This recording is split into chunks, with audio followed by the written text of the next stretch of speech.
శ్రీ మహాగణేశాయ శ్రీ వాసుదేవాయ. శ్రీమద్ రామాయణము కిష్కింధకాండ 5వ సర్గ. రామలక్ష్మణ రాకకు మిగులు సంతసించి సుగ్రీవుడు వారికి అతిథి మర్యాదలు నేర్పుట, అగ్నిసాక్షిగా రామసుగ్రీవులు మిత్రులకుట, వాలి తనకు చేసిన అపకారమును వివరించి అతనిని వధింపమని సుగ్రీవుడు శ్రీరాముని వేడుకొనుట, ఆ ప్రభువు వానరేంద్రునకు అభయమిచ్చుట. అంతటా హనుమంతుడు ఋషిముఖ పర్వతము నుండి మలయగిరికి చేరి సుగ్రీవుని రామలక్ష్మణులున్న ప్రదేశమునకు తీసుకుని వచ్చి ఆ కపిరాజునకు వారిని గుర్చి చెప్పసాగెను. మహాత్ముడైన శ్రీరాముడు తన తమ్ముడైన లక్ష్మణునితో కూడి ఇచ్చటికి ఇచ్చేసినాడు. ఈయన చెక్కు చెదరని పరాక్రమశాలి. ఈ మహావీరుడు నీ శత్రువైన వాలిని పరమార్పగల సమర్థుడు. ఇతడు ఇక్ష్వాకు వంశమునకు చెందినవాడు. దశరథ మహారాజు యొక్క కుమారుడు. స్వధర్మాచరణమునందు సుప్రసిద్ధుడు. తండ్రి ఆజ్ఞను పరిపాలించుటలో సాటిలేనివాడు.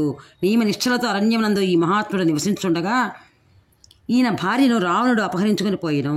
అందువలన ఇతడు నీ సహాయమును కోరి ఇచ్చటికి వచ్చినాడు. ఈయన తండ్రి అయిన దశరథ మహారాజు రాజసూయ అశ్వమేధ యాగమును నర్చి అగ్నిదేవుని తృప్తిపరచెను. బ్రాహ్మణులకు సమృద్ధిగా దక్షిణలను సమర్పించెను. లక్షలాది గోవులను దానము చేసెను. సత్యసంధుడైన ఆ మహారాజు తన తపశక్తిచే ప్రజారంజకముగా కోసల రాజ్యమును పరిపాలించెను. ఆ ప్రభువు తన భార్యకు కైకేయికి ఇచ్చిన వరముల కారణముగా ఈ శ్రీరాముడు వనములకు వేతించెను. అట్టి ఈ శ్రీరాముడు నీ సహాయమును కోరి ఇచ్చటికి వచ్చినాడు. సోదరులైన రామలక్ష్మణులు నీతో మైత్రిని కోరుచున్నారు. ఆ ఇరువురును మనకు ఎంతయో పూజ్యులు కావున వారికి ఎదురేగి అతిథి మర్యాదలను నేర్పుము. హనుమంతుని మాటలకు సుగ్రీవుని మనస్సు సంతోషముతో నిండిపోయెను. రాముని చుచ్చుట వలన అతనికి కలిగిన భయము మటుమాయమయ్యను. అతని దుఃఖము దూరమయ్యను. అంతటా వానర శ్రేష్ఠుడైన సుగ్రీవుడు చూడముచ్చటైన మనుష్య రూపమును ధరించి శ్రీరాముని సమీపించి ప్రీతితో ఇట్లు నుడివెను. ఓ పూజ్యుడా, నీవు ధర్మనిరతుడవు, గొప్ప పరాక్రమశాలివి, సమస్త ప్రాణుల ఎడలను దయచూపిడి వాడవు అని నీ ఉదాత్త గుణములను గుర్చి వాయుసుతుడైన హనుమంతుడు విపులముగా తెలిపి ఉండెను. ఓ ప్రభు, నీ వంటి మహాత్ముడు వానుడనైనా నాతో మైత్రిని కోరుట నిజముగా నా పాలిట గొప్ప సత్కారము. ఇది నాకు పరమ శ్రేయోదాయకము. ఇదిగో నా స్నేహహస్తమును చాచుచున్నాను. మీరు మనస్ఫూర్తిగా మైత్రిని కోరుకొనచో మీ చేతితో నా చేతిని కలుపుడు. దీని వలన మన మైత్రీ బంధము విడదీయరానిదగును. సుగ్రీవుడు పలికిన శుభవచనములను విని శ్రీరాముని మనస్సు సంతోషంతో పొంగిపోయెను. వెంటనే అతడు తన హస్తముతో వాని హస్తమును పట్టుకొనెను.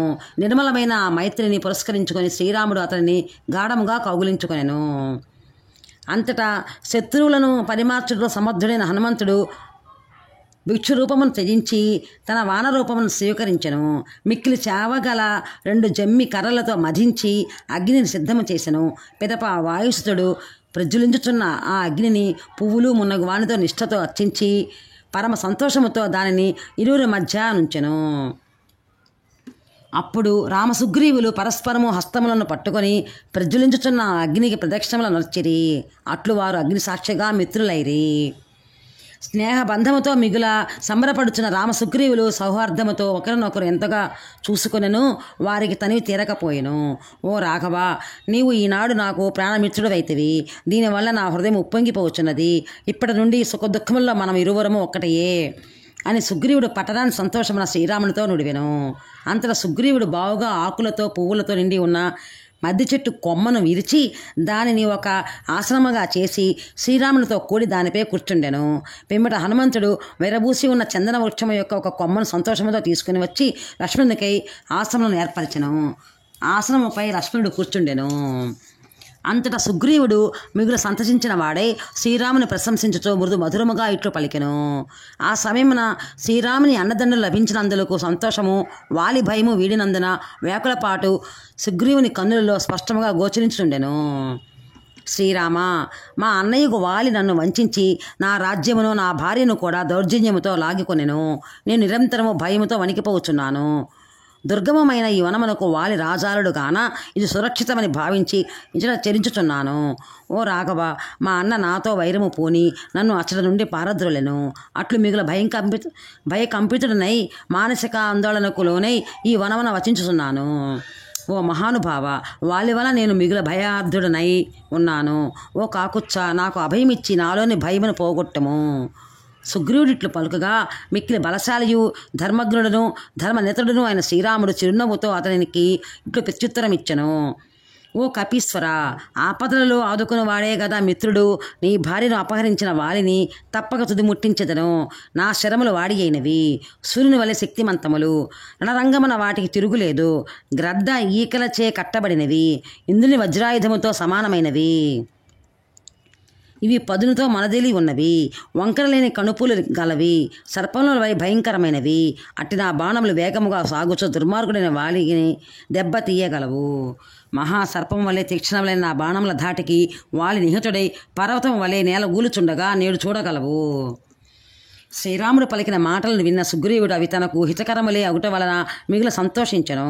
పిమ్మట అతడు ఆ రాఘవునితో ఇట్లనెను. నరశ్రేష్ఠుడవైన ఓ రావా, నీ అనుగ్రహం వల్ల నా భార్యను రాజ్యమును పొందగోరుచున్నాను.